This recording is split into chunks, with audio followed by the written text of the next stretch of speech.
হযরত মুহাম্মদুর রাসূলুল্লাহ সাল্লাল্লাহু আলাইহি ওয়াসাল্লাম আমাকে একদিন প্রশ্ন করলেন, ও উবাই ইবনে কাব, বলো তো দেখি কোরআনের সবচেয়ে মর্যাদাপূর্ণ আয়াত কোনটি?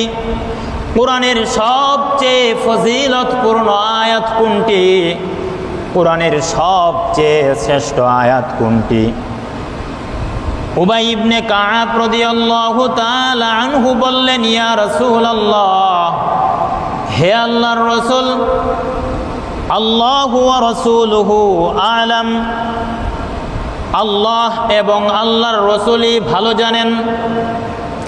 বিশ্ব নবী হযরত মুহাম্মদুর রাসূলুল্লাহ সাল্লাল্লাহু আলাইহি ওয়াসাল্লাম আবার প্রশ্ন করলেন, ও উবাই ইবনে কাব, বলো তো দেখি কোরআনের সবচেয়ে মর্যাদাপূর্ণ আয়াত কোনটি?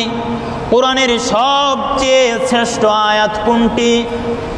উবাই ইবনে কাব রাদিয়াল্লাহু তাআলা আনহু বললেন, ইয়া রাসূলুল্লাহ, হে আল্লাহর রাসূল, আমার কাছে মনে হয়েছে কোরআনের সবচেয়ে মর্যাদাপূর্ণ আয়াত হলো, কোরআনের সবচেয়ে শ্রেষ্ঠ আয়াত হলো আয়াতুল কুরসি। বিশ্ব নবী হযরত মুহাম্মদুর রাসূলুল্লাহ সাল্লাল্লাহু আলাইহি ওয়াসাল্লাম তখন উবাই ইবনে কাব রাদিয়াল্লাহু তাআলা আনহুকে বললেন, ও উবাই ইবনে কাব, তুমি সুন্দর ও চমৎকার জবাব দিয়েছ। ও উবাই ইবনে কাব, তোমার ইলম, তোমার জ্ঞান, তোমার বিদ্যা তোমার জন্য আনন্দদায়ক হয়ে যায়।